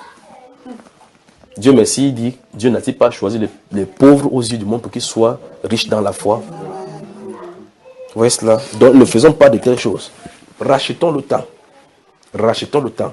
L'apôtre Paul nous a dit dans ces Romains chapitre 13 que la nuit est avancée, le jour approche, c'est l'heure de nous réveiller. Dépouillons-nous de toute œuvre, des œuvres de ténèbres et revêtons-nous les armes de la lumière. D'accord? Ne donnons pas de soin à la chair pour en satisfaire les convoitises. D'accord? Donc, c'est ce que le Saint-Esprit nous dit, qu'en réalité, il faut qu'on redéfinisse notre priorité. Il faut qu'on détourne nos regards vers ces choses vaines. Comme il a posé la question dans ce livre de Proverbes chapitre 23, verset 4, que ne te tourmente pas pour t'enrichir. N'y applique pas ton intelligence, n'y applique pas ton cœur là-bas. Vous voyez? Il dit que veux-tu poursuivre du regard ce qui va disparaître? Ou tu veux poursuivre du cœur? Les gens disent non. By fire, by force. Juste quand quelqu'un appelle, il dit que non. J'ai eu le miracle. Le Dieu de ce pasteur est fort. Quand il a prophétisé ici, mon compte a été rempli. Donc ton compte a été fourni. Donc les anges ont fabriqué l'argent. venir mettre dans ton compte. Tu sors, pam, pam, pam, tu prends, tu manges. Tu vas vomir ça, comme il a dit que le Léviathan va vomir cette chose, tout ce qu'il a englouti. Ça sort d'où? Il dit que c'est miracle money. Il prophétise ici que chacun va sortir avec le porte-monnaie rempli. On voit. Vous voyez effectivement c'est physique et l'argent est bien.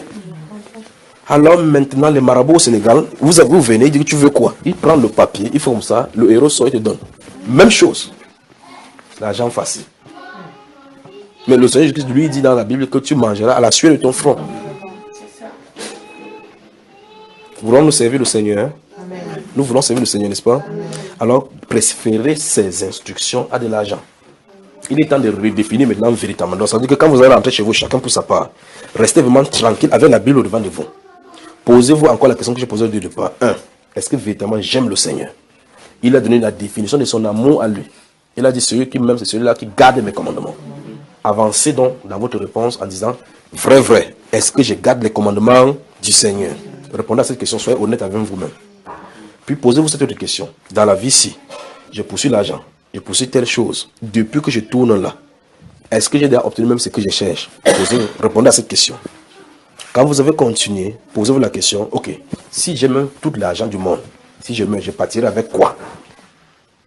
Quand vous avez répondu, dans ce cas, posez la question, dans ce cas, pourquoi poursuivre ce qui va s'envoler, ce qui ne sert à rien? Répondez à toutes ces questions, honnêtement, et vous allez voir à quel moment vous vous retrouvez. Si vous voyez donc que vous êtes fatigué, vous allez voir que la seule chose à faire, c'est servir le Seigneur. Quand vous êtes désarmé, dites Seigneur, mais voici, fais de moi ce que tu veux. Attendez-vous à lui jusqu'à ce qu'il vous révèle c'est à quoi vous êtes appelé. Que Dieu vous bénisse. On va prendre 5 minutes, le temps que vous vous saluez. Je m'en vais prier, je reviens. Et on continue, d'accord? Que Dieu vous bénisse. Ça va la sœur Sandrine? Oui, comment tu me reconnais? Ok. Ah, c'est la Sandrine qui t'a fait hier? C'est notre Sandrine, ça va Sandrine? Raconte-nous ton histoire. Lève-toi, tu racontes ton histoire. Elle a une très belle histoire, raconte-nous. Oui. J'en ai plus. Ah ouais. Raconte ton histoire avec la prière. Waouh, où tu t'es nu là? Où j'étais? Raconte ici là. Tu étais là, la douche, tu priais, raconte-nous. Écoutez ça. Je salue le nom de Jésus-Christ de Nazareth. Oui, je suis la sœur Sandrine. C'est elle ici aussi, c'est Sandrine. Je suis la sœur Sandrine de Poissy. Moi, je suis dans les Yvelines. Oui. Donc, voilà. Et la ville juive, c'est la ville juive. Évry, c'est ça. Oui, donc, d'accord. Donc, j'avais découvert le frère Junior, tous ses enseignements sur la chaîne Bamba Iba. C'est une amie à moi qui devait être là aujourd'hui, mais malheureusement, je lui ai dit tard, elle a regretté parce qu'il m'avait amené. J'ai commencé à suivre, je suis intéressée à suivre. Et puis, j'ai cherché quand il a parlé du contact, parce que j'ai cherché le contact, j'ai pris le contact, etc. Et j'ai commencé à communiquer avec madame qui gère C'est madame là. Oui. Voilà, c'est grâce. Vous allez voir 5 minutes de vous, vous saluer. Qui gère le téléphone et tout ça. Donc, un jour, si j'ai eu le frère et tout, il m'a dit, écoute, va, enfin, j'ai écouté des tonnes d'enseignements, mais il y avait un autre, j'avais pas écouté. Il m'a dit, oui, il y a un enseignement qui est certainement bien pour toi, va l'écouter, délivrance internationale, c'est collective. Hey! C'est pas possible. Hey, non. J'ai écouté. Ok, toi aussi va parler. J'étais dans ma chambre, dans mon lit, quand j'ai commencé à écouter. J'ai commencé à transpirer. C'est-à-dire que tout ce qu'on disait aux gens, je sais pas, du Maroc, des États-Unis, je sais pas où, c'est pas mon problème. Moi, je faisais. On dit, pose maintenant la main sur la tête, je suis sur la tête. On dit sur le ventre. Mais je vous dis que j'ai failli vomir toutes mes tripes. Au point où j'ai quitté le lit, je suis partie, j'ai seulement fini dans la salle de bain. Je dis, personne ne me voit ici. Donc, peu importe tout ce qui va sortir, n'importe où, c'est pas grave. Moi, mais j'ai vomi, j'ai transpiré, je dansais. Quand on dit touche ici, je commençais à développer ces danses, mais c'était la folie. Donc, toutes les personnes qu'on citait, c'était pas mon comment on dit, nous sommes déjà en Allemagne. Moi, je suis toujours en Allemagne. Tout ce qu'on dit, je connais pas. Tout ça, c'est mes problèmes. Tous mes côtés, à la portée spirituelle. J'étais partout. Mes frères et sœurs, je dis que cet enseignement-là m'a fait. Est-ce que je tenais toujours le téléphone parce que comme le téléphone, je le tiens à main, donc il menaçait de tomber, il tombe, c'est pas mon problème. Moi, je ramasse seulement. Je pose le téléphone, je tiens, je prie, je m'assois, je me lève, ça me brûle. Mais si j'ai fait mourir, ça a duré des heures. Qu'est-ce qui te dérange? Qu'est-ce qui s'est passé au juste entre ce que tu suivais et ce qui s'est passé? Comment tu peux expliquer? Non, en fait, c'était la parole. En fait, la parole qu'on disait là-bas me touchait. C'est-à-dire, elle me touchait dans l'esprit. Elle me touchait aussi systématiquement. C'est-à-dire que je ne faisais rien. Je ne faisais pas d'effort. C'est-à-dire qu'il y avait une puissance dans cette parole qui me touchait et ça me concernait. Ça faisait des choses. Et dès que ça m'adressait, ça faisait des choses. La parole touchait. Je ne sais pas où ça touchait. Tous les points qu'on dit, moi, je ne sais pas comment ça faisait. On dit là-bas pour les gens, on dit, c'est la sortelle. Oui, j'ai mal au ventre. Bon, moi aussi, je mets ici. Ça me touche. Tous les coins, ça trouble tout ce que ça me pénétrait tout. Parce que c'était, voilà, il y avait toujours, tu disais que les ténèbres, que les ténèbres, non, que les ténèbres de ta vie soient éclairées, soient ôtées. Mais c'est pas possible. Ou bien que la lumière de Dieu, vienne éclairer. C'était ça. Que la lumière de Dieu éclaire les ténèbres. Les ténèbres qui sont dans nous. Ouais. Personne me demande, tu n'as pas filmé. J'ai dit, comment je vais filmer des actions comme ça où quelqu'un n'a pas les habits. Je vais tout enlever, j'étais fatiguée, ça me dérangeait. J'ai dit, ça gâte. J'étais dans la salle de bain, mon fils n'était pas, ça gâte. Moi, j'ai tout enlevé. Je crois que Radia a choisi le moment là parce qu'il y avait peur. Franchement, et mon fils était parti au football le jour là, était très tôt le matin. Je dis que j'étais seule dans mon truc. J'ai commencé doucement, enlever le truc que j'avais, doucement. Mais attends, à un moment donné, tu ne t'es pas posé la question que, mais qu'est-ce qui t'arrive? Non, je ne me pose pas. Je sais que c'est la puissance de Dieu qui est en train d'agir. Je ne me pose pas la question. Je sais que c'est mon jour. Je sais que ça, c'est pour moi en fait, c'est la délivrance. Je sais que c'est la puissance de Dieu qui est en train d'agir. Comment je vais me poser des questions? Parce que j'avais foi ce que j'étais en train de dire. J'avais foi. Je me dis que les ténèbres, c'est que bam, moi je sais que c'est la puissance de Dieu agit à l'instant. Donc à chaque fois à l'instant qu'on disait, donc vous pouvez vous imaginer, du début jusqu'à la fin, toutes les prières qu'on faisait à tout le monde qui était là. Moi, elles étaient pour moi. En fait, je m'étais approprié ces choses-là. Et ça agissait au fur et à mesure. C'était vraiment mon jour. Que Dieu te bénisse. Et le Seigneur, il m'a... Mais maintenant, il se tient encore avec nous maintenant. Il se tient maintenant. Là, chez Anos. Là, cette voix-là parlait en s'adressant à ceux à qui il s'est adressé. Maintenant, la même voix se tient ici. La voix là se tient ici avec nous. La voix se tient ici. D'accord? Donc, quand il dit écoutez cette voix, écoutez cette voix, il se tient ici au milieu de nous maintenant. Amen. Donc il dit, mais il ne dit pas que moi je suis ici. Il dit que la voix, parce que je ne peux pas entrer dans le micro pour entrer chez les gens, je ne sais pas où elle se trouve. D'accord? La voix se tient ici. Cette voix. Oui, mon frère, oui. Merci que le Seigneur te bénisse, d'accord, mon cher? Donc, pour moi aussi, particulièrement, avant ça, bon, quand j'ai connu le Seigneur, il y avait une relation assez particulière, donc j'avais souvent des songes, et à un moment j'ai commencé à voir les choses qu'on mange la nuit là. Bon, j'ai mangé peut-être 3 fois la nuit comme ça là. Et à des moments je priais, j'étais délivré. Mais particulièrement ce jour-là, j'ai eu le frère sur Skype avec mon épouse. Il m'a dit non, il y a un enseignement là qu'il faut que vous suivez. Donc j'ai d'abord, comme avec le boulot, bon, je tournais après. Un soir je me non, c'était le matin, le jour que je n'ai pas travaillé. Je me suis assis dans la chambre avec madame et on suivait l'enseignement.